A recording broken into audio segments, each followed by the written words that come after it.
Bagaimana jika semuanya baik-baik saja? Kalau begitu mari kita mulai saja. Assalamualaikum warahmatullahi wabarakatuh. Bilang amin di komentar. Akan menjadi orang kaya raya. Abu Darda, Uwaimar bin Malik al-Hajraji. Abu Darda mampu menolak dunia dengan kedua telapak tangan dan dada. Abdurrahman bin Auf.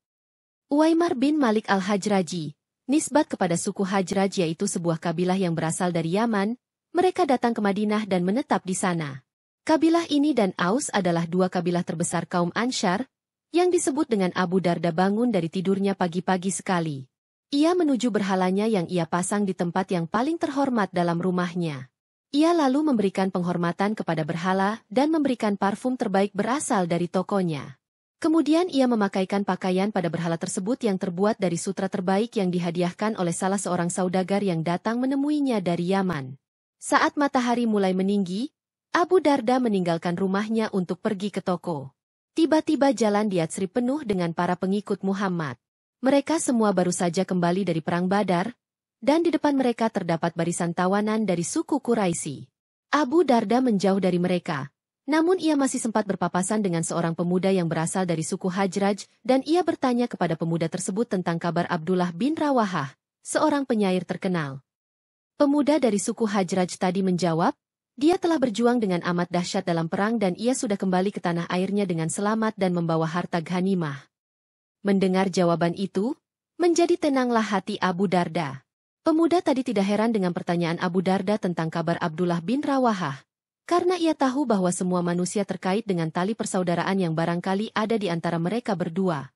Hal itu dikarenakan Abu Darda dan Abdullah bin Rawahah dulunya bersaudara pada zaman jahiliyah. Begitu Islam datang, Ibnu Rawahah mau menerimanya, sedangkan Abu Darda berpaling darinya. Meski demikian, hal itu tidak memutus hubungan antara mereka berdua.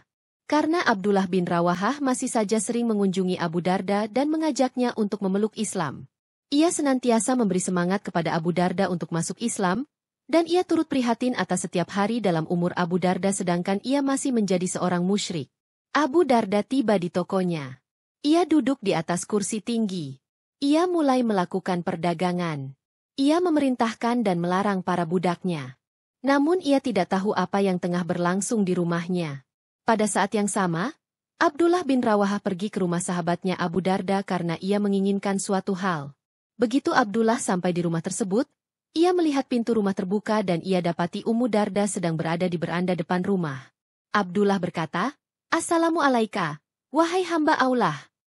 Ia menjawab, "Wah, alaikasalam, wahai saudara Abu Darda." Abdullah bertanya, "Kemana Abu Darda?" Ia menjawab, "Ia pergi ke tokonya, sebentar lagi ia pulang." Abdullah bertanya, "Apakah engkau mengizinkan aku masuk?" Ia menjawab, "Dengan senang hati." Ummu Darda mempersilahkan Abdullah masuk, dan ia masuk ke dalam kamarnya. Ummu Darda kemudian membiarkan Abdullah sendirian, karena ia sibuk dengan pekerjaan rumahnya dan mengurus anak-anak. Abdullah bin Rawahah masuk ke dalam ruangan di mana Abu Darda menaruh berhalanya. Kemudian ia keluar dengan membawa berhala tadi. Ia menghampiri berhala tersebut dan mulai memotong-motongnya sambil berkata, "Bukankah setiap yang disembah selain Allah adalah batil? Bukankah setiap yang disembah selain Allah adalah batil?" Begitu ia selesai memotong-motong berhala tersebut, ia pun meninggalkan rumah itu. Ummu Darda masuk ke dalam kamar di mana berhala berada. Ia tersentak kaget begitu melihat berhala telah terpotong-potong. Ia dapati bagian tubuh berhala tersebut sudah terburai di tanah. Ia lalu memukul-mukul pipinya sambil berkata, "Engkau telah mencelakaiku, wahai Ibnu Ruwahah. Engkau telah mencelakaiku, wahai Ibnu Ruwahah." Tidak terlalu lama berselang, Abu Darda pun kembali ke rumah. Ia mendapati istrinya sedang duduk di depan pintu kamar di mana berhala itu berada. Istrinya menangis dengan suara yang keras. Ada rona ketakutan yang nampak pada wajahnya. Abu Darda bertanya, "Ada apa?"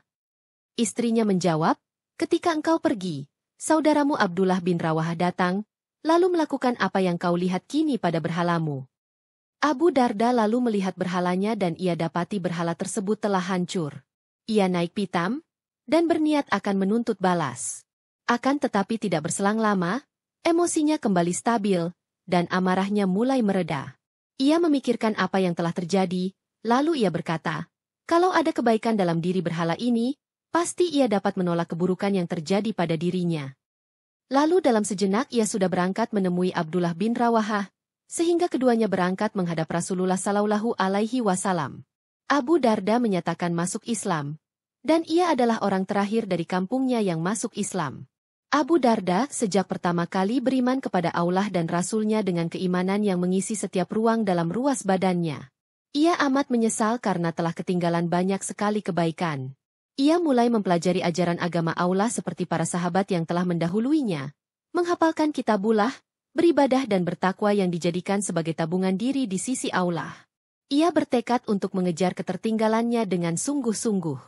Ia tidak pernah mengenal lelah sepanjang siang dan malam demi menyusul ketertinggalannya dan mendahului mereka semua. Ia terus giat melakukan ibadah seperti orang yang berpaling dari dunia dan mencari Allah. Ia mencari ilmu ibarat orang yang kehausan. Ia selalu bersama kitabullah dan selalu menghafalkan kalimat-kalimatnya. Ia mendalami pemahamannya akan Al-Quran. Begitu ia menyadari bahwa perdagangan memperkeruh kenikmatan ibadahnya dan membuat ia ketinggalan majlis ilmu, maka ia meninggalkan perdagangannya tanpa ragu dan menyesal. Ada orang yang bertanya akan perbuatannya ini. Ia menjawab, aku adalah seorang pedagang sebelum masa Rasulullah. Saat aku masuk Islam, aku hendak menggabungkan antara perdagangan dan ibadah akan tetapi aku tidak mampu mewujudkan keinginanku. Maka aku tinggalkan perdagangan dan aku memilih ibadah.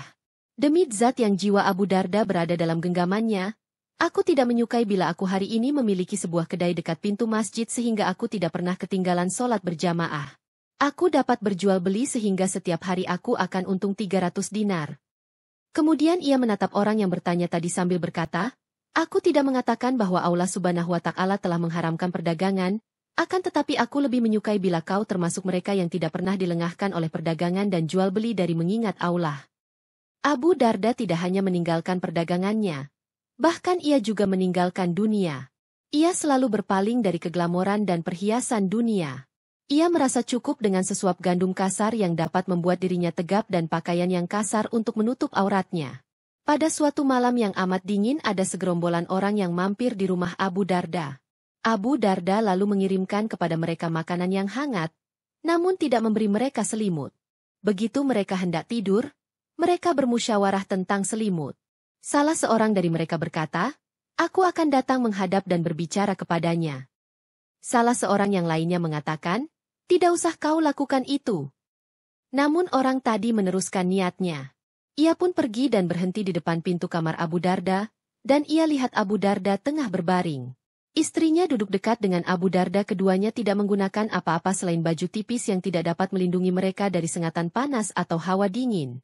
Orang tadi lalu berkata kepada Abu Darda, aku melihatmu tidur, tidak seperti yang biasa kami lakukan. Kemana barang-barangmu? Abu Darda menjawab, kami memiliki rumah di sana yang kami kirimkan semua barang kami ke sana. Kalau kami menyisakan barang-barang tersebut di rumah ini, pasti sudah kami kirimkan kepada kalian. Kemudian dalam jalan yang kami susuri menuju rumah tersebut ada sebuah rintangan yang sulit. Orang yang membawa beban ringan lebih baik daripada yang membawa beban berat dalam melewatinya. Oleh karenanya kami ingin agar kami hanya membawa beban ringan saat melintasinya. Kemudian Abu Darda bertanya kepada orang tadi, apakah engkau sudah paham? Ia menjawab, ya aku sudah paham. Semoga kebaikanmu dibalas. Pada masa kekhalifahan Umar Al-Faruq, beliau hendak menjadikan Abu Darda untuk menjabat sebagai wali di Syam. Namun Abu Darda menolaknya. Abu Darda berkata, jika kau mempersilahkan aku pergi ke sana untuk mengajarkan kepada mereka kitab Allah dan sunnah Nabi, dan menjadi imam sholat mereka maka aku akan berangkat. Umar pun setuju dengan usulnya. Akhirnya Abu Darda berangkat ke Damaskus. Sesampainya di sana, ia dapati bahwa penduduknya hidup dalam kemewahan dan kenikmatan. Hal itu membuatnya terkejut. Dan ia mengajak manusia ke masjid dan orang-orang pun datang menemuinya. Abdullah berdiri di hadapan mereka dan berkata, wahai penduduk Damaskus, kalian adalah saudara seagama, tetangga negeri dan penolong dalam menghadapi musuh. Wahai penduduk Damaskus, apa yang membuat kalian tidak dapat mencintaiku dan menerima nasihatku? Aku tidak meminta apapun dari kalian, dan aku telah diberi nafkah oleh orang selain kalian. Aku dapati, para ulama kalian telah tiada, dan kalian tidak belajar. Aku memperhatikan bahwa kalian mengejar-ngejar apa yang telah Allah jamin bagi kalian, dan kalian meninggalkan apa yang diperintahkan kepada kalian. Mengapa aku dapati kalian mengumpulkan sesuatu yang tidak kalian makan? Membangun gedung yang kalian tidak tempati. Menghayalkan apa yang tidak pernah kalian capai. Telah banyak kaum dan bangsa yang mengumpulkan harta dan berhayal. Tidak lama berselang, semua yang mereka kumpulkan akan hancur dan binasa. Hayalan mereka menjadi buyar. Rumah mereka menjadi kuburan. Itulah kaum Ad, kaum Nabi Hud. Mereka menentang nabinya, maka Allah membinasakan mereka. Wahai penduduk Damaskus, mereka telah memenuhi bumi ini dengan harta dan keturunan mereka. Lalu siapa yang mau membeli seluruh peninggalan kaum Ad dariku dengan harga 2 dirham? Maka semua manusia yang hadir menangis, sehingga isakan mereka terdengar dari luar masjid. Sejak saat itu, Abu Darda menjadi memimpin majelis mereka di Damaskus. Ia berkeliling di pasar mereka, menjawab pertanyaan orang, mengajarkan orang yang tidak mengerti, memperingatkan orang yang lalai. Ia memanfaatkan setiap peluang dan kesempatan. Suatu saat Abu Darda mendapati ada sekumpulan manusia yang sedang berkumpul dan memukuli serta mencerca seseorang. Abu Darda mendatangi mereka sambil bertanya, "Apa yang terjadi?" Mereka menjawab, "Dia adalah orang yang telah melakukan dosa besar." Abu Darda bertanya, "Apa yang kalian lakukan bila orang ini masuk ke dalam sumur? Apakah kalian akan mengeluarkannya?" Mereka menjawab, "Tentu." Abu Darda meneruskan, "Kalau demikian, janganlah kalian cela dan pukul dia, akan tetapi berilah kepadanya nasihat dan tunjukkanlah kepadanya. Bersyukurlah kepada Allah yang telah menyelamatkan kalian untuk tidak terjebak dalam dosa yang ia perbuat." Mereka bertanya, "Apakah engkau tidak membencinya?" Abu Darda menjawab, "Aku hanya membenci perbuatannya. Jika ia meninggalkan perbuatannya itu maka dia adalah saudaraku." Lalu orang itu mulai menangis dan menyatakan diri bahwa dirinya bertaubat. Ada seorang pemuda yang menghadap Abu Darda dan berkata, "Berilah wasiat kepadaku, wahai sahabat Rasulullah." Abu Darda berkata, "Wahai anakku, ingatlah Allah saat lapang, maka ia akan mengingatmu pada saat sempit. Wahai anakku, jadilah engkau orang yang berilmu atau penuntut ilmu atau orang yang mau mendengarkan ilmu. Janganlah menjadi orang yang keempat karena engkau akan celaka. Wahai anakku, jadikanlah masjid sebagai rumahmu. Sebab aku pernah mendengar Rasulullah bersabda, masjid merupakan rumah bagi setiap orang yang bertakwa. Allah telah menjamin bagi setiap orang yang menjadikan masjid sebagai rumahnya ketentraman, rahmat dan melintas di atas syirat menu keridhaan Allah."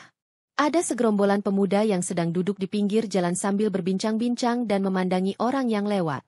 Abu Darda lalu menghampiri mereka sambil berkata, "Wahai anak-anakku, tempat bertapa orang muslim adalah rumahnya di mana ia bisa menahan diri dan pandangannya. Janganlah kalian duduk-duduk di pasar, sebab hal itu dapat memperdayakan." Saat Abu Darda berada di Damaskus, Muawiyah bin Abi Sufyan mengirim seorang utusan untuk meminang putrinya yang bernama Darda buat anak Muawiyah yang bernama Yazid. Abu Darda menolak untuk menikahkan anaknya kepada Yazid. Malah Abu Darda menikahkan putrinya dengan seorang pemuda biasa yang ia sukai agama dan akhlaknya.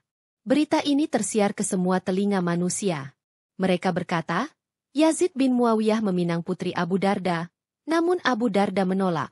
Malah ia menikahinya dengan seorang pria muslim biasa.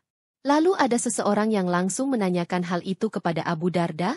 Ia menjawab, "Aku hanya memilih yang terbaik untuk Darda." Orang tadi bertanya, "Bagaimana caranya?" Abu Darda menjawab, "Apa yang kau bayangkan bila Darda berdiri di mana di hadapannya terdapat banyak para dayang yang melayaninya? Ia dapati dirinya berada dalam istana di mana setiap mata merasa ingin mendapatkan kenikmatannya. Lalu kalau ia sudah seperti itu, bagaimana dengan agamanya?" Saat Abu Darda masih berada di negeri Syam, Amirul Mukminin Umar bin Khattab datang untuk memeriksa kondisinya. Umar lalu mengunjungi sahabatnya, Abu Darda di rumahnya pada suatu malam. Ia mendorong pintu rumahnya dan rupanya pintu tersebut tidak terkunci. Umar lalu masuk ke dalam rumah yang tidak memiliki lampu. Saat Abu Darda mendengar, ia langsung berdiri dan menyambut Umar lalu mempersilahkan ia duduk. Kedua orang itu pun lalu berbincang-bincang. Sementara kegelapan menghalangi mereka untuk melihat bola mata sahabatnya. Umar lalu meraba bantal milik Abu Darda dan ternyata ia adalah pelana hewan. Ia juga meraba kasurnya dan ternyata terbuat dari pasir. Ia meraba selimutnya dan ternyata adalah sebuah kain tipis yang tidak dapat menghalau rasa dingin daerah Damaskus. Umar berkata kepadanya, "Semoga Allah merahmatimu, bukankah aku sudah memudahkan beban hidupmu? Bukankah aku telah mengirimkan nafkah untukmu?" Abu Darda menjawab, "Apakah engkau masih ingat ya Umar sebuah hadits yang pernah disampaikan oleh Rasulullah kepada kita?" Umar bertanya, "Apa itu?" Abu Darda menjawab, "Bukankah beliau pernah bersabda, hendaknya harta kalian di dunia seperti bekal yang dibawa oleh seorang pengelana?"